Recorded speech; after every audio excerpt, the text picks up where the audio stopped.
So we'll now see the two theorems, but before that let us revisit the section on the convergence intervals, which we have studied not only in the sequences and series but also in the calculus of complex variables.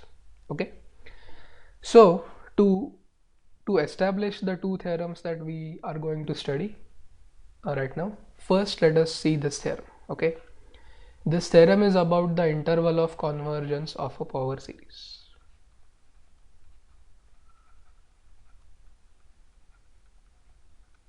Okay, so let us say we are given an infinite series centered at x0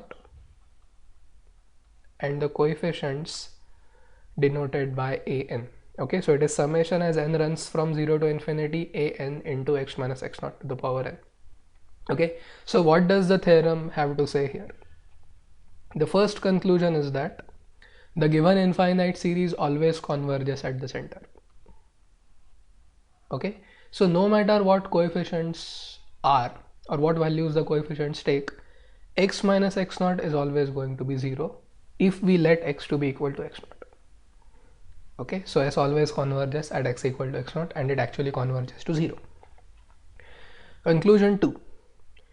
If we find that our power series converges for some other value of x which is not equal to x0, then there are actually more than one point. So such points necessarily comprise an interval, okay, an open interval is given by mod of x minus x0 less than r, as you can see here. Okay, now because we are talking about real numbers only, the real axis is enough, or the x-axis. On this x-axis you mark x0 and you get r, which is known as the radius of convergence.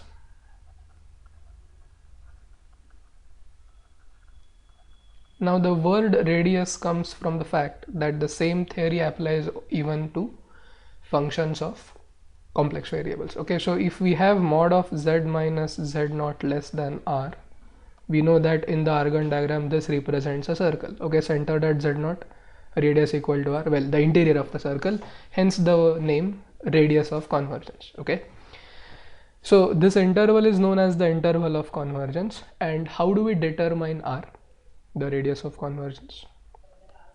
R is determined by the either by the ratio test or by the Cauchy's nth root test. Okay, I mean you can establish these formulas. So R is given by 1 upon limit as n tends to infinity of mod of an plus 1 upon an. So we take the ratio of two consecutive coefficients, okay, and take its mod and find the limit. Or you can also find r as 1 upon limit as n tends to infinity of nth root of an.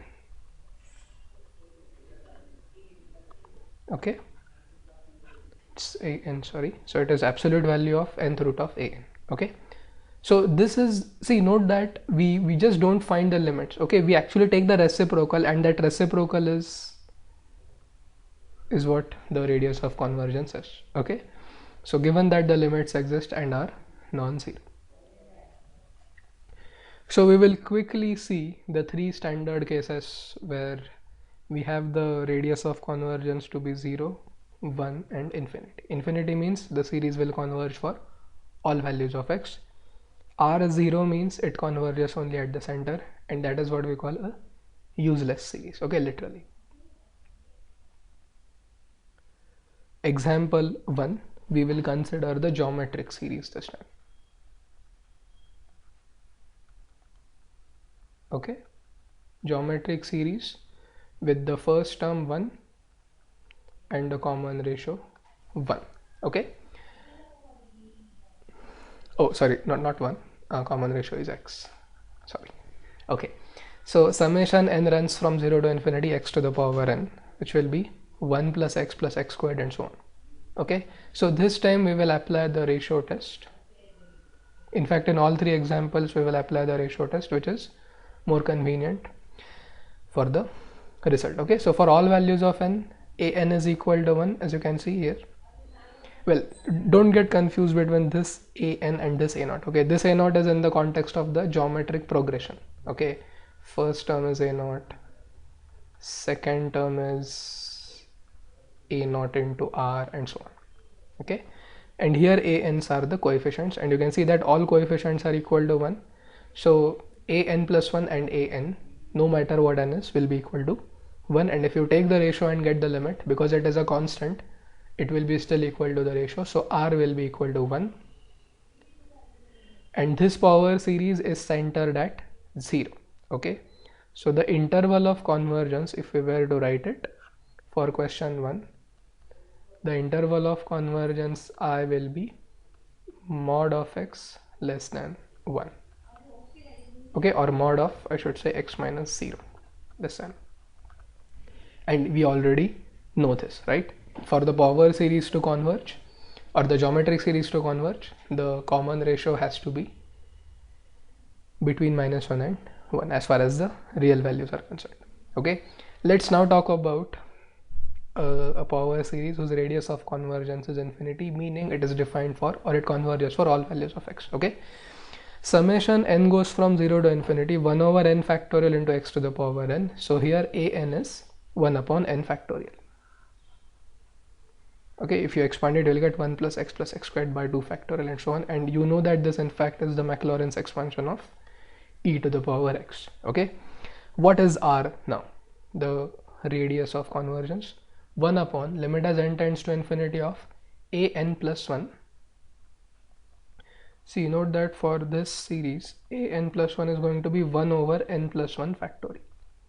So if we take the ratio of an plus 1 to an, it is n factorial in the numerator and n plus 1 factorial in the denominator. Don't worry, as far as the absolute value is concerned, everything is positive here, or non-zero. Yeah, positive. Okay, so it is limit as n tends to infinity. Use the recurrence relation for factorial. N plus 1 factorial is n factorial into n plus 1. Cancel n factorial. We will end up getting 1 upon n plus 1 as the function. Okay, now if you find its limit, it will be 0, and because we are taking the modulus, r is going to be infinity, meaning the interval of convergence is the entire real number line. So for question 2, I is the whole set of real numbers. Okay, now let us talk about a useless series. Question 3, summation as n goes from 0 to infinity n factorial multiplied by x to the power n. So clearly an here is n factorial. Okay, and if you were to write it in the expanded version form, it will be 1 plus x plus 2x squared plus 6x cubed plus 24x to the power 4 and so on. Okay, calculate r now. Again we will take the help of the ratio test. 1 upon limit as n tends to infinity of mod of an plus 1 upon an, and well, obviously this limit is going to be the reciprocal of what it was here. Okay, so if it is 0 here, then this time it will be infinity, and because everything is positive in the denominator, r will be equal to 0, which means the series is going to converge only at the center, and that is the number 0. Okay, so useless series converges only at the center.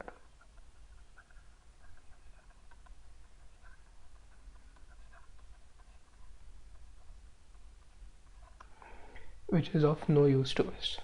Okay, now having seen the theorem for interval of convergence, let us now see the power series manipulation theorem. Okay, which will justify all the things that we have done here, and plus a few more things like integration and addition or multiplication of, well, term by term operations of on the infinite series. Okay, so the name of the theorem is power series manipulation theorem. So in this theorem, the things with which we start are a power series in the form summation n goes from 0 to infinity an multiplied by x minus x naught to the power n. So this is the power series, and it is assumed that we know the interval of convergence r. Okay, so let it be mod of x minus x naught less than r.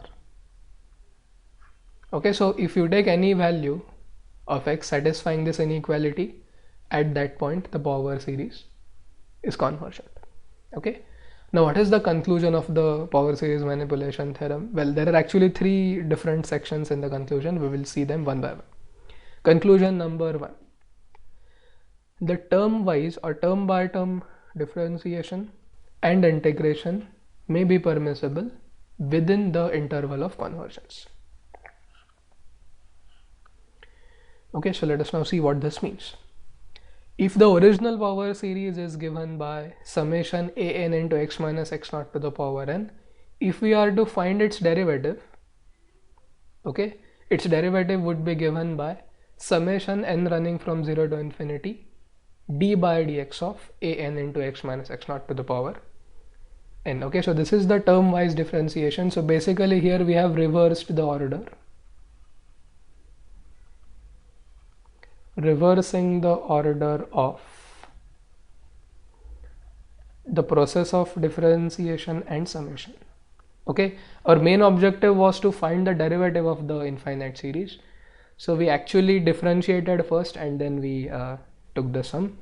So the manipulation theorem says, well, you can do it but only within the interval of convergence. Okay, see, this doesn't mean that f prime of x doesn't converge outside the interval of convergence, but the theorem doesn't comment on that. It just says if the original series converges on I, then its derivative will also converge on I.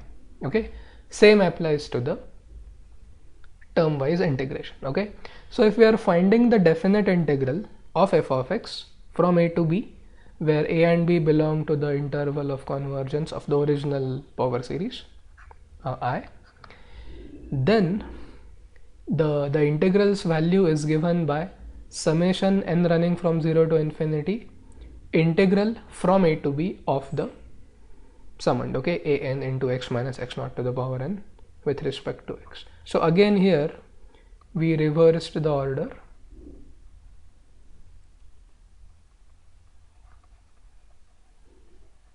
of integration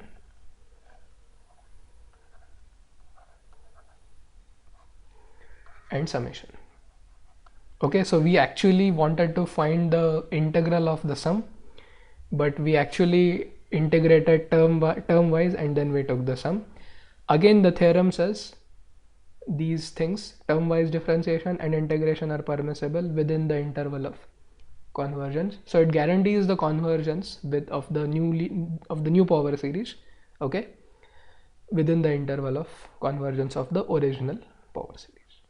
Okay, now coming back to our example, because we already knew the solution, we were not required to actually verify the result, okay, or find the radius of convergence. So as far as this is concerned, okay, the step from y to y prime or y to dy by dx, the step is now justified, okay, by the manipulation theorem. We can differentiate the power series term by term. Okay, now let us go to the second conclusion.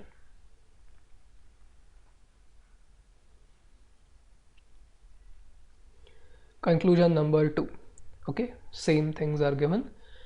So the conclusion 2 says term wise addition, term wise subtraction and term wise multiplication of two series may be permissible within the common interval of convergence of the two series.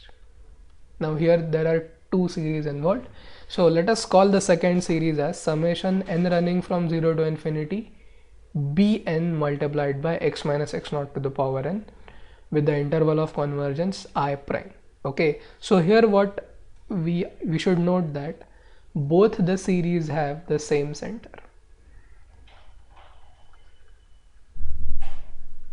Okay, this is the key point. Okay, if you don't have it, please expand it in that way, only then you can perform the term by term addition and other operations. Okay, so f of x plus or minus g of x is given by summation n running from 0 to infinity an plus or minus bn into x minus x naught to the power n. Okay, now in our example that we discussed, we actually performed the term wise addition. Okay, where did we do that? we performed the term by term addition here, marked by the blue star. Okay, we had a n plus 1 into n plus 1 into x to the power n, plus the second summoned was a n x to the power n, and we performed the term by term addition there, and now our answer is justified, okay, by the manipulation theorem. And then let's go to the product. Now the thing about the product is you should be extremely careful while multiplying the power series representations. Okay, this is something similar to what we have done in the shortcut method while operating 1 upon phi d on x to the power m, where m is any positive integer. Okay, now the term by term wise product is known as the Cauchy product. You can have a general expression for that, but what essentially you do is you take each and every term of the first infinite series and you multiply that by each and every term of the second infinite series. Okay, see, now all these things have the common interval of convergence assured by the theorem. And what is that? That common interval of convergence is the intersection of the two intervals that we have. Okay, so the second infinite series that we considered, if we assume that its interval of convergence is I prime, and the first one had I, so obviously we have to take the intersection to ensure the convergence, or you may say the smaller among the two. Okay, smaller between the two. Smaller interval is the interval of convergence. Okay, because the intersection is always going to be the smaller one. Okay, fine. Now let us see the third conclusion. Okay, again we have the same thing given. Conclusion 3. If two power series are equal to each other, their corresponding coefficients must be equal. Which means if we have two power series, summation a n x minus x naught to the power n and summation b n x minus x naught to the power n, if we know that they are equal, it implies that for all values of n, a n is equal to b n. Okay, and where did we use this? We used it in the last step before we obtained the recurrence relation. Okay, marked by the pink star here. Okay, the right hand side of the differential equation was 0 and the left hand side was this, and we knew that both the things are equal. Well, I mean, now we can say that they are equal, so a n plus 1 into n plus 1 plus a n should be equal to 0, and that is how we get the recurrence relation and get the values of the coefficients. Okay, so we have now seen the statement of the power series manipulation theorem. Let me summarize it. We have to know what we mean by convergence of an infinite series. Okay, so given the interval of convergence, within the interval we can perform term-wise differentiation, term-wise integration. If we have more than one power series, and if we wish to perform addition or subtraction or multiplication, we can do that on the common interval of convergence, or the intersection, or the smaller among the two. And the third thing is that if we have two power series which we know to be equal, then the associated coefficients, the corresponding coefficients, must be equal to each other. Okay, so everything that we did in our problem, okay, the differential equation problem which we solved for the demonstration purpose, all the things are now justified. Okay.